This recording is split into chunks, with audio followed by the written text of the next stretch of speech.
Welcome to the channel. At first I was a bit worried that I wasn't going to be able to shoot a video this week because my personal life has been really busy. But tonight I think I have about 20 to 30 minutes of time. So I think in about 10 minutes I can solve this whole Bigfoot mystery. And if you think that's fun, welcome to the show. The reason why I can solve this Bigfoot mystery real easy, and the reason I sound so arrogant and so cocky, I think it's real easy to fix if you just change your perspective a bit. Because the Bigfoot question, oh by the way, what I mean by solving the Bigfoot mystery, there's basically two questions when it comes to Bigfoot. Is it real? And what is it? And I feel like Western civilization hasn't really given a very good, satisfying answer to those two questions. And the reason why I'm being a bit arrogant and a bit easygoing, like, oh, it's easy to solve, is when you change your perspective and you have like more of a pagan perspective, it's easy to solve. Meaning that that question has always been answered by Western civilization in a scientific manner. Now, what is real according to Western civilization? Well, it's real when you see it, when you can touch it, when you can catch it, when you can kill it, and you can cut it open and you can look what's inside, and then science says, here, now we know what it is, right?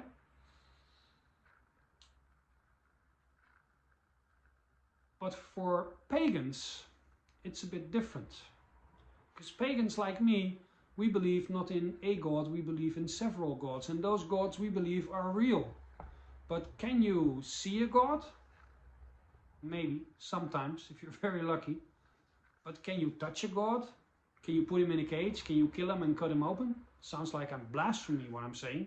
But I'm saying it to make a point, meaning that a pagan's definition of real is a bit broader than the average Western civilization definition of what is real.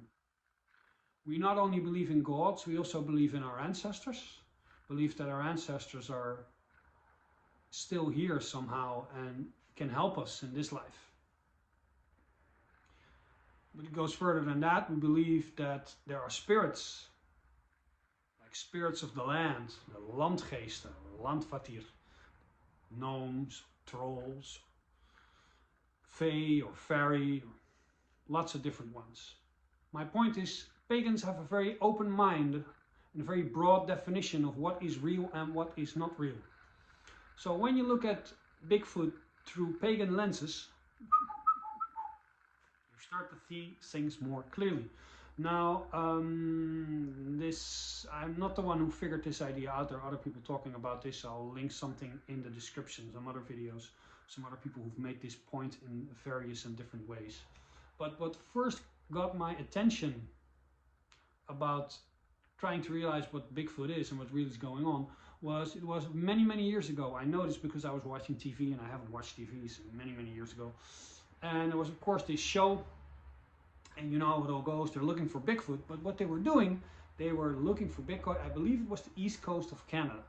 They were looking at First Nations people. They don't call them Native Americans, they call them First Nations.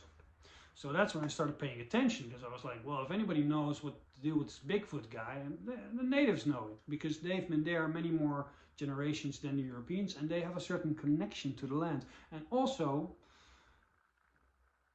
their definition of real is also a bit more broad than the average European. So I watched that show with great interest. But they found this tribe, and everybody they asked, nobody was speaking to them about Bigfoot. Nobody is willing to say anything. So they got interested, because like it seems like these people know something and they're not willing to share it. They're keeping a secret. So they kept digging and they kept digging.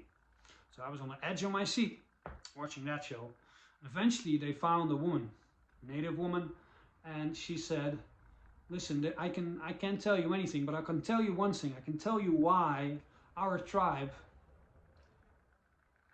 doesn't want to talk to you about Bigfoot.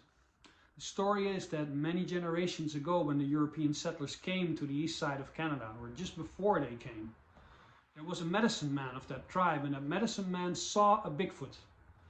He saw the Bigfoot go towards an island, and he really felt like the Bigfoot was telling him come to the island. So they told the tribe medicine man, I had this vision that the Bigfoot was telling us we should move in that direction. So that's what the tribe did. They moved towards an island just off the coast of Canada.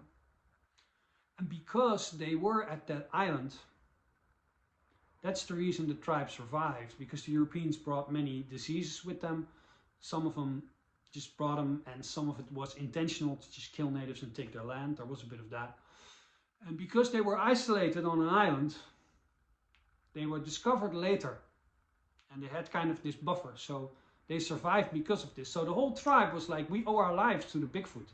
And we know when the Europeans come here and they have questions about Bigfoot, you know, you just want to lock him up in a cage in a zoo and cut him open, and we won't have any part in that.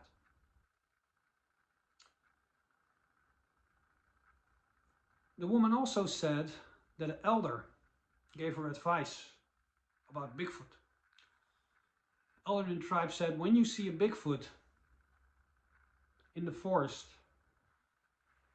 don't run, don't scream, just stand still, become quiet in your heart, say a little prayer, say a thank you, because seeing a Bigfoot is a good sign, it's a big blessing.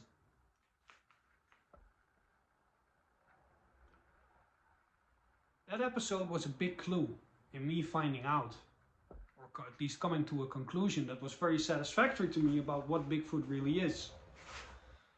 Because it sounds like the Bigfoot is a messenger from another world. It seems like the Bigfoot is a creature that's here, sometimes not here. And for us pagans that sounds familiar. It sounds like a landvertier, it sounds like a geest van het land.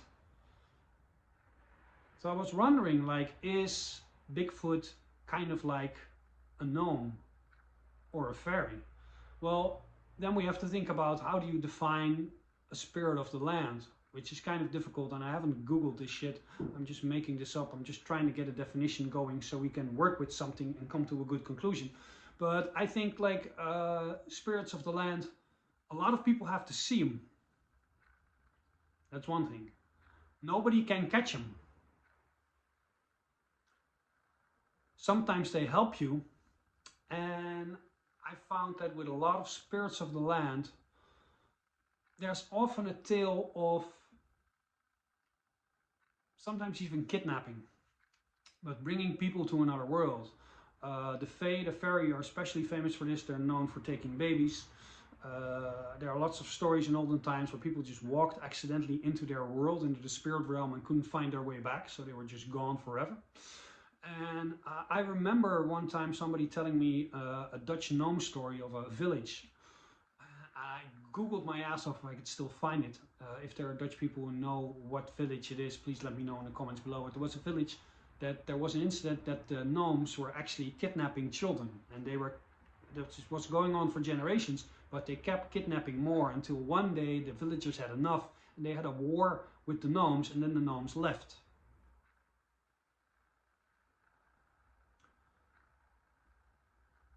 So a Bigfoot, you go around the list, like, does a lot of people see him? Yeah.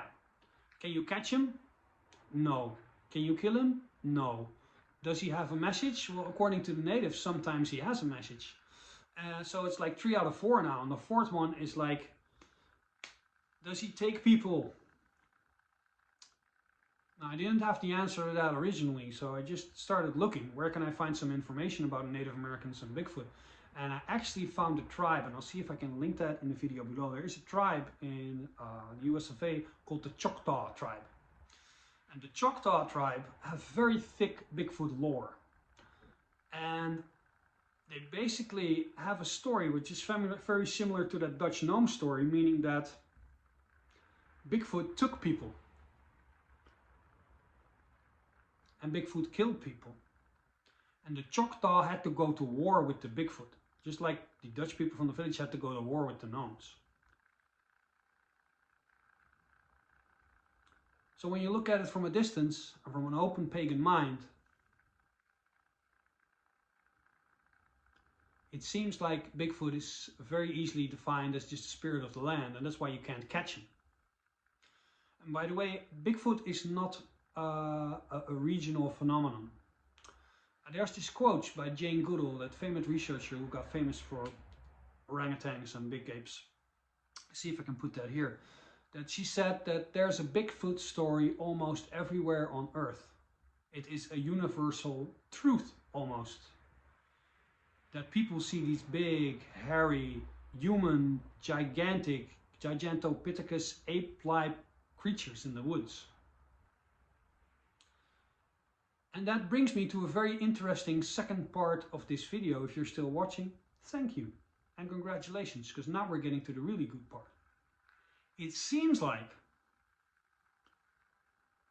that if you see a certain spirit, and let's say that you are a Muslim, that you see that spirit as a jinn, because a jinn, that's the Muslim mythology.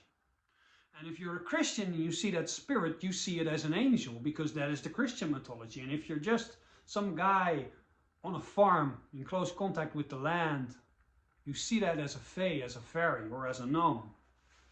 And when you're an atheist, you see that spirit as a flying saucer. Because atheists also have a god. Their god is intellect and technology. So they see that spirit shows itself to them as a very advanced and intelligent and technologically advanced thing. So when I'm telling you this, I'm getting a bit of shivers down my spine, like I'm almost telling you something that I'm not supposed to share or that we're not supposed to know. But that this creature is just one thing in many forms. And then you go and you try and define what a spirit of the land is even more. And it's crazy because we don't know. All you have is questions. We know what the spirits of the land look like, but if you account for this theory that they have different shapes and that's the same entity, is it really a spirit from the land? Or is it just something that comes out of our own subconscious?